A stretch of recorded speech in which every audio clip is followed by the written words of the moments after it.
ನಮಸ್ಕಾರ. ಏಕಮುಖ ಯೂಟ್ಯೂಬ್ಗೆ ಸ್ವಾಗತ.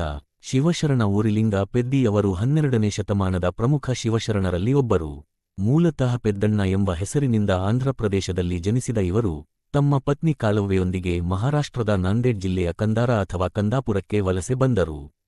ಜೀವನೋಪಾಯಕ್ಕಾಗಿ ಕಳ್ಳತನವನ್ನೇ ವೃತ್ತಿಯನ್ನಾಗಿ ಮಾಡಿಕೊಂಡಿದ್ದ ಪೆದ್ದಣ್ಣನ ಬದುಕಿನಲ್ಲಿ ಊರಿಲಿಂಗ ದೇವರ ಭೇಟಿಯು ಮಹತ್ತರವಾದ ತಿರುವನ್ನು ನೀಡಿತು.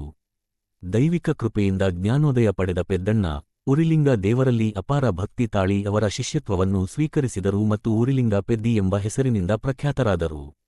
ಊರಿಲಿಂಗ ದೇವರು ಪೆದ್ದಣ್ಣನಲ್ಲಿದ್ದ ಆಧ್ಯಾತ್ಮಿಕ ಪ್ರಬುದ್ಧತೆಯನ್ನು ಗುರುತಿಸಿ ತಮ್ಮ ಪೀಠದ ಉತ್ತರಾಧಿಕಾರಿಯನ್ನಾಗಿ ನೇಮಿಸಿದರು.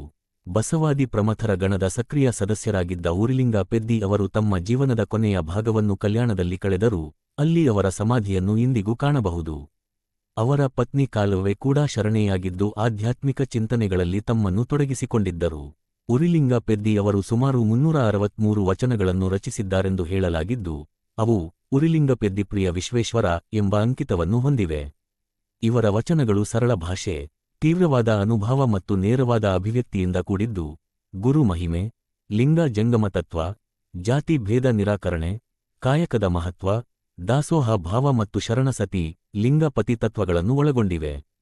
ಅವರು ಸಂಸ್ಕೃತದಲ್ಲೂ ಉತ್ತಮ ಪಾಂಡಿತ್ಯವನ್ನು ಹೊಂದಿದ್ದು, ತಮ್ಮ ವಚನಗಳಲ್ಲಿ ಸಂಸ್ಕೃತ ಶ್ಲೋಕಗಳನ್ನು ಉಲ್ಲೇಖಿಸಿದ್ದಾರೆ. ದಲಿತ ಸಮುದಾಯಕ್ಕೆ ಸೇರಿದವರಾಗಿದ್ದರೂ ತಮ್ಮ ಆಧ್ಯಾತ್ಮಿಕ ಸಾಧನೆಯಿಂದ ಉನ್ನತ ಸ್ಥಾನವನ್ನು ಪಡೆದದ್ದು 12ನೇ ಶತಮಾನದ ಜಾತಿ ವ್ಯವಸ್ಥೆಯಲ್ಲಿ ಒಂದು ಕ್ರಾಂತಿಕಾರಿ ಹೆಜ್ಜೆಯಾಗಿತ್ತು.